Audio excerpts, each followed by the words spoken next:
Hello everyone and welcome to another video review. Today we're doing a TV show, Star Wars Rebels. We're gonna be talking about the season 2, about all the great highlights overall of the season, including the season finale, of course, we have to talk about that. We're gonna talk about the introduction of the Clone Wars characters, the character developments, and talk about briefly about each episode. So let's begin. The season started very interesting and very impactful with a pretty big opening on Siege on Lothal. It was a very important episode because we saw finally the rebels just couldn't be in the planet of Lothal anymore. They have to move out of there, and this also meant that they had to join in more to the rebel cause because they were the only ones that could actually help them move away, because they were basically now criminals and everyone knew about them. The Empire was looking for them on Lothal. So that was, I think, a very important change in order for our characters to progress, because although I still enjoy season 1, I felt that season 1 was very stuck in the sense that they could not progress too much with the characters because they were stuck in the same planet and we didn't get enough development for each character. I think season 2 really fixes that quite a bit.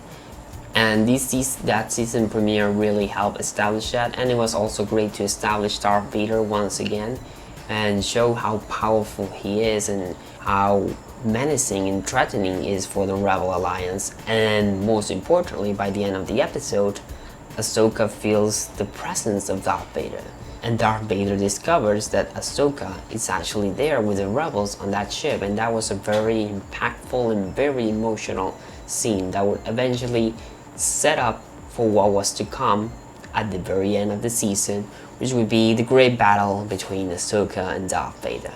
After that, the show introduced Captain Rex and a few other clones, which I thought was a very genius idea to do in bringing in these clone troopers that really decided to remove their ship and not go with Order 66, which was something very great because it made the whole arc of Fives in the end of Clone Wars very impactful.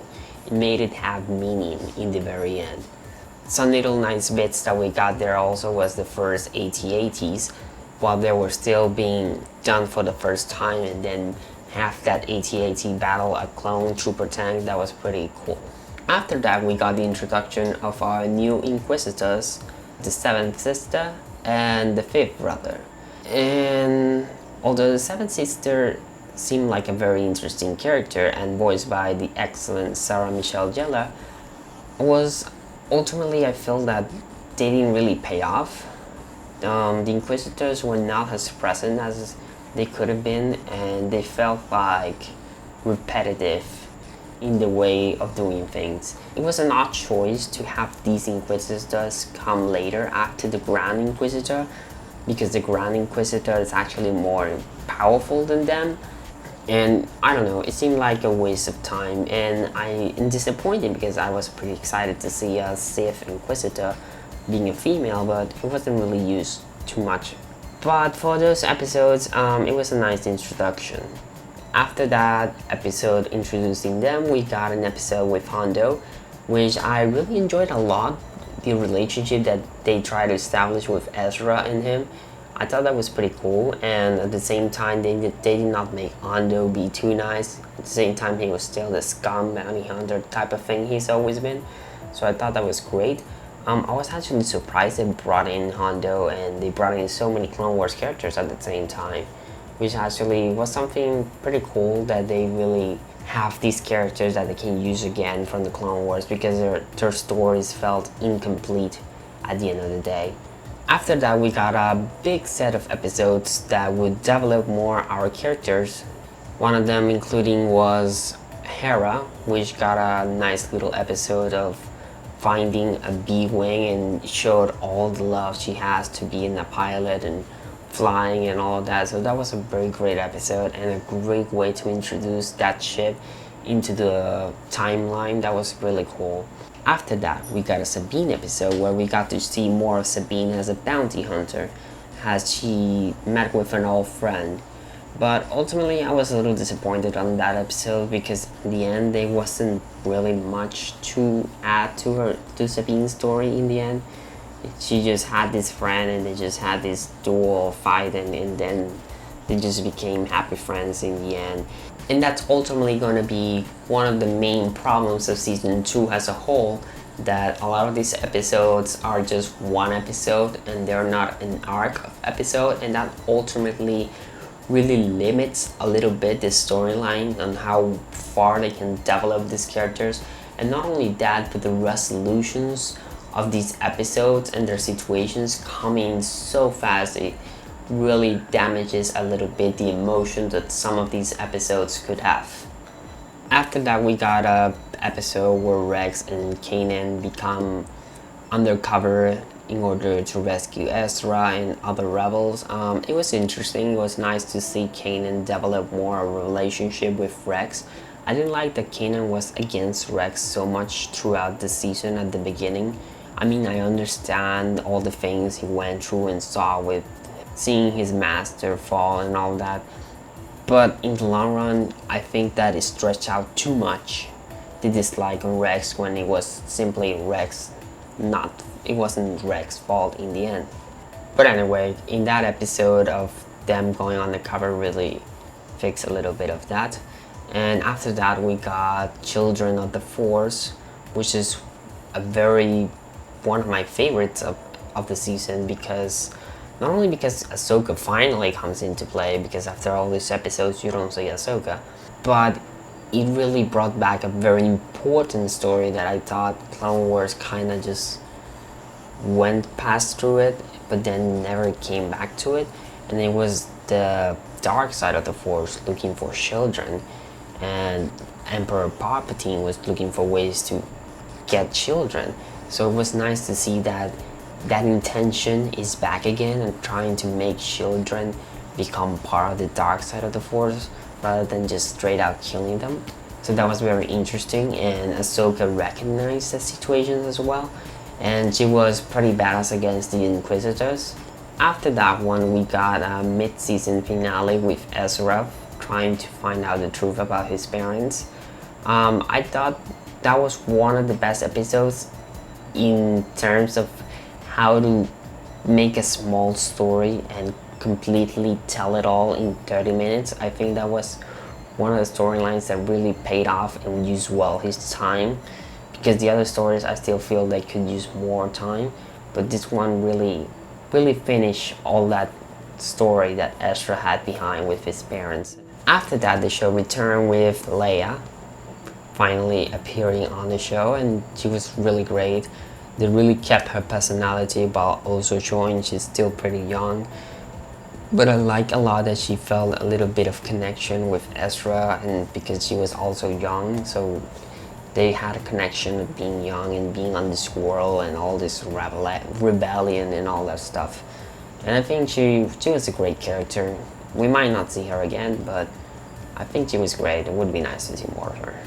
After that one, we got another Sabine episode, which was definitely much better than the other Sabine episode, because we finally got to see more of her story as a Mandalorian. Although there are still a few things missing in the whole story, we still got to see that she is actually part of the clan of Pre Vizsla, and how these Mandalorians were different from that, and what's going on with Mandalore, a little bit of what's going on with those people. So it was very interesting background to see of that. The only thing I didn't like about that episode was not exactly Sabine, but it was Kanan, because he was rather too calm at the fact that Hera got shot down, almost died, and he was like still trying to solve everything calmly.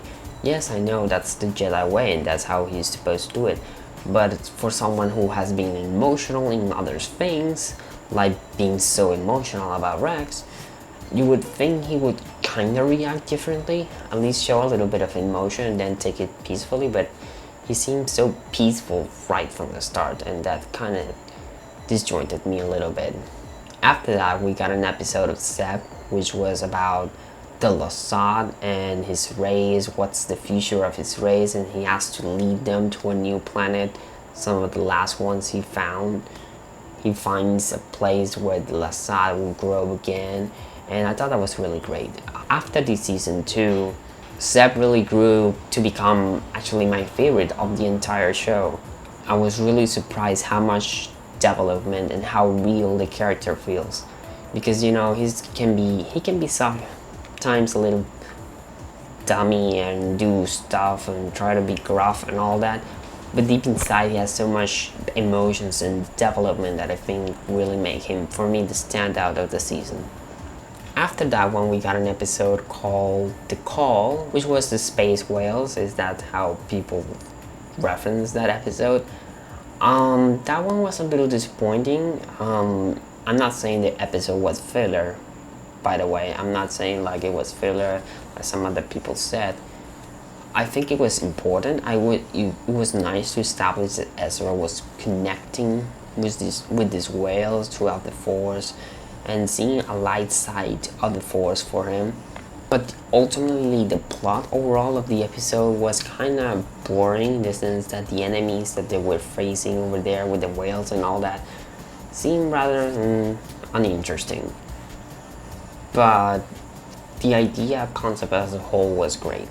After that, we got another episode focused on Hera, this time with her father, and I thought that was another great episode because we got to see her interact with her father, and she for a moment started talking like she used to do with on her planet with her father, and it was great to see all that emotional tension. Unfortunately, like I mentioned before, the resolution of all of that felt a little rushed again, because the episode being just one episode to tell all the story and all the development feels rushed. I think again they really need to do at least 2 episode arcs. I think people won't complain, and people really love that in Clone Wars. After that, we got an episode focused on Agent Kallus and Zeb stranded on a planet, and it's definitely one of my favorites of the season as well. I was also one of those that up until this episode, I thought Agent Kallus was a ridiculous, pointless character in the entire show. That I was wondering, why hasn't he been killed off? But then this episode happened, and now I'm in love with Kallus. And now I feel really connected with Kallus. Now I'm really worried about Kallus. Now I want to know more about him, like how is he taking all this and the events of that story and his connection with Zeb. Zeb, of all the people, they hate each other and all that, and they ultimately connected emotionally. I thought it was wonderful. It was super well handled. And again, another great story told well for 30 minutes. That one didn't really require an arc. I think that one was well polished. After that one, we got an important one where the Jedis go to find a temple, and they're gonna meet Yoda there. Ezra goes to meet Yoda. Ahsoka connects and balances with the Force, so she will be revealed that Anakin is ultimately Darth Vader, which she feared, but it's true. And I think that was a really great emotional arc for her, and also a great foreshadowing of what's to come. But I was actually very impressed how well that episode was handled, because Ezra had an important thing to do, Kanan had an important thing to do, and Ahsoka had an important thing to do too. Ahsoka didn't take all over the stage, and all the characters were actually exciting on this episode. So this one, I think it's one of the best or the best of the season. Kanan becoming a Jedi Knight in the end and revealing that the Grand Inquisitor, which was my personal favorite on season 1, I know, is actually here as a temple guard. He was one before, and that really hit all the right notes for me. And it was a really awesome reveal overall for Rebels, because it was a reveal from Rebels for Rebels. It wasn't a Clone Wars reveal or a old movie reveal. It was actually something for Rebels, and it still felt special. Meanwhile, Ezra meeting with Yoda was excellent, very emotional to see Yoda and how he feels pretty weak, in the sense that he doesn't know much to do but does all the advice he can. After that, Ahsoka disappears again completely, which was a little disappointing for me. But anyway, we get an episode featuring Chopper, and I think that was actually one of the best episodes of the season for Chopper, because I thought it was gonna be a little pointless episode, but from this point on, I feel the episodes grow better visually. The planet that Chopper visits looks really nice, looks very colorful. I feel like in the previous episodes we got a lot of things of being on ships, starships. Just about every argument was solved in the starship, with the exception of the city where Ahsoka battles the Inquisitors. But here we actually see a planet, we see life from different people, and I thought that was a great nice change of pace. And Chopper had a great emotional arc of friendship. I know he's a robot, but it was still emotional arc, meeting with this other robot that would he become his friend, and they would declare each other friends, and it was the cutest thing ever. After that, Chopper's robot leads them to a base, which I thought was a great continuation from that other episode, while still being its own episode. That episode was okay. There wasn't really that much to highlight, except the fact that again we got another brand new planet, and it was a different atmosphere, and we got some really nice visuals. I always enjoy when they go to different planets finally and see different flora and fauna, different things overall. And ultimately, the big season 2 finale. It was really amazing season 2 finale. It really wrapped up so much of the season and focused a lot on Kanan and Ezra, and it was great that they did that, because we definitely got a lot of development for each character that are not Jedi. It was great to see Ahsoka again, and she was pretty active throughout the episode while still being very active, Kanan and Ezra. And I think this one was one of the best. Well, no, the Temple one was a little better in that sense, but this one really does a great balance of making all three characters be interesting as well. Then they added Darth Maul, and even though I'm personally not a big fan of Darth Maul overall, coming back in Clone Wars and all that, I actually enjoyed him a lot more here in Rebels. I like the idea that he's older now, and all his trick that he does in the end to Ezra. Although I think Ezra was a little too fast, trusting a little too much on him. I know they're desperate and all that, but it was a little too far, a little bit. But anyway, Darth Maul looks amazing visually. This episode was visually impressive as well. And I like overall the voice of Sam more now than in Clone Wars. I don't know why. But overall, I thought this was a better visualization of Darth Maul. I feel this show feels more appropriate for him than in the Clone Wars. I'm not saying I was against the Clone Wars. He did some great episodes, and he definitely leads some really great stuff. I was a little disappointed that he was the one that took down the two protagonist Inquisitors. I was kind of hoping Ahsoka would defeat one of them, or maybe Ezra or Kanan or something. But I'm glad Ezra didn't kill the seventh sister like Darth Maul wanted. I thought it was like, whoa, if Ezra does that, that's too much, too soon. So I thought that was handled well. But at the very least, they got rid of the Inquisitors. Hopefully we see different types of villains now, or a better villain overall. Because, I mean, Darth Vader can't do everything. And another great thing is that this one was definitely the best episode of lightsaber duels ever. The lightsaber duels finally felt so fast-paced, like in the Clone Wars, while still having that classical style that they're going for. So I thought in that sense was great. Kanan's fate in the end, losing his eyes, was really a strong image to think about. I was really shocked that it really went there. I was a little surprised they didn't really kill off any character in the end. I mean, yeah, you could argue Ahsoka, but I meant in the sense of the protagonist, because I feel Ahsoka was not always a protagonist, she was more of a recurring role. And I think we have definitely some great things to see for Ezra in the future as well, as he starts to find the dark side like a possible solution to all of this. but maybe a neutral dark side type of thing. Anyway, on to Ahsoka. This season finale was the final arc for her, at least on the show. I love that the show started on with her communicating with Rex, because I feel like there wasn't really enough talking between her and Rex that I think was needed.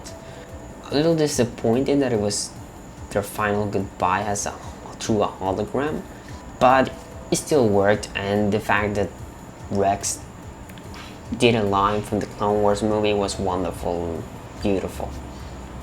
So finally the meeting of Ahsoka versus Vader happens, and it was completely perfect. Like, I got absolutely no complaints.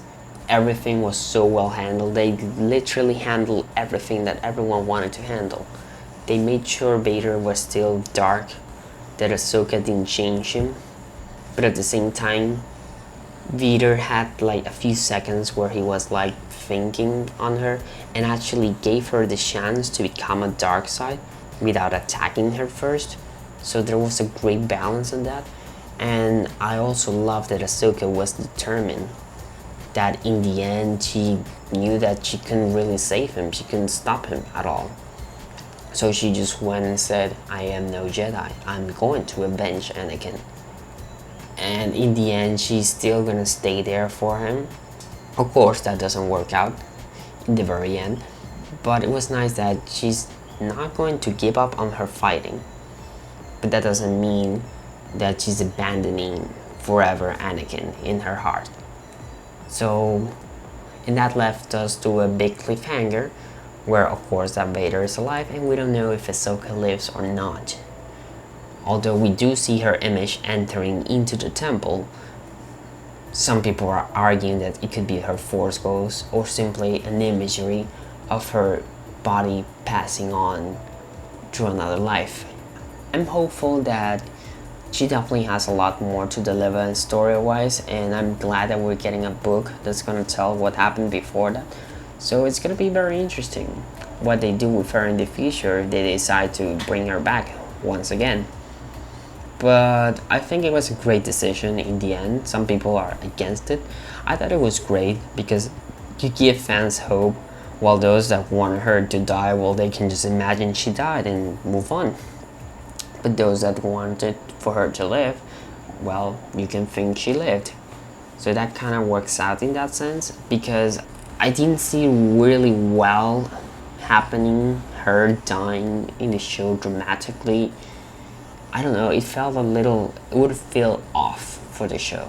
The Clone Wars kills Savage, kills a teen and all that, but I feel Ahsoka would have been something very dramatic overall for the show. So I think that was well handled in this case. Overall, I feel that Rebels just keeps getting better and better. I just hope that they can expand more and develop more the characters a little bit more, and use better the time, use better the episode count. But overall, the first season I give it an 8. The second season I give it an 8.5 out of 10. Thank you for watching this review. Stay tuned for more. We're gonna be doing Star Wars The Force Awakens Blu-ray very soon this week. We're gonna talk about the movie and the Blu-ray features, so stay tuned for that. Comment, subscribe, like below, and be sure to let me know all your thoughts overall of season 2 as a whole. Talk about any episode in the comments below, and we'll have fun. See you next time.